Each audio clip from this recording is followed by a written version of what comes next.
আসসালামু আলাইকুম এভরিওয়ান। আরও একটি নতুন রেসিপি দেখার জন্য আপনাদেরকে ওয়েলকাম জানাচ্ছি।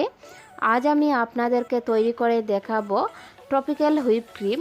আর অনেকেই কিন্তু কেক ডেকোরেশনের সময় অনেক সমস্যায় পড়েন। কেক ডেকোরেশনের সময় কেকের ক্রিম ফেটে যায় বা একটু ফাটা হয়ে যায়। তার জন্য কিভাবে এই ক্রিমটাকে একদম শাইনিং এবং চকচকে করতে পারেন তার একটি সহজ টিউটোরিয়াল। তো আশা করি আপনারা আমার সম্পূর্ণ ভিডিওটি দেখবেন, এতে করে আপনাদের অনেক উপকার হবে। সো যদি আমার এই ভিডিওটি ভালো লেগে থাকে প্লিজ আমার চ্যানেলটি সাবস্ক্রাইব করবেন। তো চলুন প্রথমে দেখে নেই। এখানে একটা বাটি আমি আগে থেকে ফ্রিজে রেখে দিয়েছিলাম বিটারের দুইটা স্ট্যান্ড সহ আধা ঘন্টার জন্য। সেখানে নিয়ে নিচ্ছি আমি half cup tropical whip cream, 1 table চামচ চিনি, এখানে আস্তদানা চিনি দিয়েছি। এখন একটি ইলেকট্রিক বিটার দিয়ে বিট করব যতক্ষণ পর্যন্ত একদম ঘন না হচ্ছে ততক্ষণ পর্যন্ত। এ পর্যন্ত আমার বিটারের স্পিড মিডিয়ামে ছিল। সো দেখতে পাচ্ছেন এটা একটু ঘন হয়ে গিয়েছে। এখন আমি দিয়ে দিচ্ছি অরেঞ্জ এসেন্স হাফ টেবিল চামচের মতো। তো দিয়ে আবার আমি এটাকে বিট করব বিটারের স্পিডটা মিডিয়ামে রেখে, অর্থাৎ দুইয়ে দিয়ে। কোনো মতেই কিন্তু বিটারের স্পিড বাড়ানো যাবে না। আর এই ক্রিমটা আমি একদম গরমের মধ্যে তৈরি করছি, তারপরে অনেক সুন্দরভাবে এটা স্টিক হয়ে যায়। ক্রিম সহজেই স্টিক হয় না তারা নিচে বরফ দিতে পারেন। তো দেখতে পাচ্ছেন 5 থেকে 6 মিনিট বিট করার পরে আমার ক্রিমটা কতটুকু টাইট এবং স্মুথ হয়েছে। এখন আমি 3টা ভাগে ভাগ করে নিচ্ছি।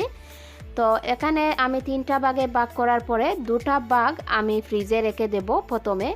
এইভাবে কাজ করলে ক্রিমটা মানে ফাটা হবে না এবং গলেও যাবে না। তো প্রথমে যে আমি একটা ভাগ রেখে দিয়েছিলাম বাহিরে, সেই ক্রিম দিয়ে আমি কেকটাকে প্রথমে কভার করে নিচ্ছি। আর এখানে আমি 3টা ভাগে ভাগ করেছি ক্রিমটাকে। আপনাদের যদি বেশি প্রয়োজন হয় সেই সাথে 3 বা 4টা ভাগ করতে পারেন।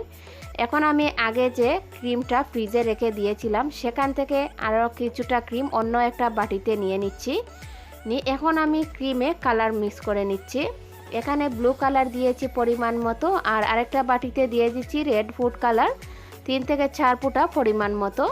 দিয়ে একটি স্প্যাচুলার দিয়ে এভাবে 5 থেকে 6 বারের মতো এভাবে টেনে টেনে নেড়ে চেড়ে মিশিয়ে নিচ্ছি।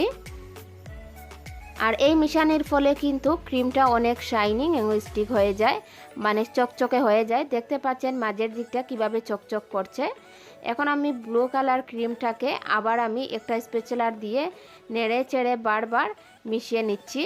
আর এভাবে কেক ডেকোরেশনের আগে একটি স্প্যাচুলার দিয়ে বারবার ক্রিমটাকে মানে কয়েকবার এভাবে নাড়তে থাকবেন, এতে করে ক্রিমটা অনেক শাইনিং হয়ে যায় এবং চকচকে হয়ে যায়। সো এইভাবে আমি 1 থেকে 1.5 মিনিটের মতো স্প্যাচুলার দিয়ে এটাকে মিশিয়ে নিয়েছি। আর দেখতে পাচ্ছেন মাঝের দিকে কিভাবে শাইনিং এবং চকচকে হয়েছে। এখন একটা পাইপিং ব্যাগে এই ক্রিমটাকে নিয়ে কেকের উপরে আমি ডেকোরেশন করে নেব। আর এতে করে কেকটা অনেক সুন্দরভাবে স্মুথ হয়ে যাবে এবং খুব সহজে একটা সুন্দর ফাইনাল ফিনিশিং এসে যাবে। এই কেকের রেসিপিটা আমার চ্যানেলে আমি আপলোড করব, আমি ডিসক্রিপশন বক্সে লিঙ্কটা দিয়ে দেব, আপনারা দেখে নেবেন। তো আমার আজকের এই সহজ টিউটোরিয়ালটি আপনাদের কাছে কেমন লেগেছে অবশ্যই কমেন্ট করে জানাবেন। আর ভালো লেগে থাকলে প্লিজ একটা লাইক দিতে একদম ভুলবেন না। আর ভালো লাগলে আমার চ্যানেলটি সাবস্ক্রাইব করবেন। তো দেখতে পাচ্ছেন আমি একটি নাইফ দিয়ে ক্রিমটাকে সমান করে নিচ্ছি। আর এখন একটা কাঠ দিয়ে একটা মানে আলতো হাতে টান দিলেই কিন্তু এর ফাইনাল ফিনিশিংটা এসে যাবে।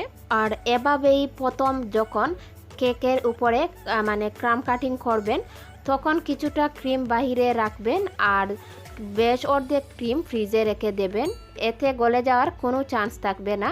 তো দেখতে পাচ্ছেন খুব সহজভাবে এবং কোনো কষ্ট ছাড়া একটা ফাইনাল ফিনিশিং আমি এনে নিয়েছি। তো কেমন লেগেছে আপনাদের কাছে আমার আজকের এই টিউটোরিয়ালটা অবশ্যই আপনারা আমাকে কমেন্ট করে জানাবেন। আর আজকের এই ফাইনাল কেকের লুকটা আমি আপনাদেরকে দেখিয়ে দিচ্ছি। আপনারা আমার রেসিপিটা সম্পূর্ণ দেখে নেবেন। আজ এই পর্যন্তই, আল্লাহ হাফেজ।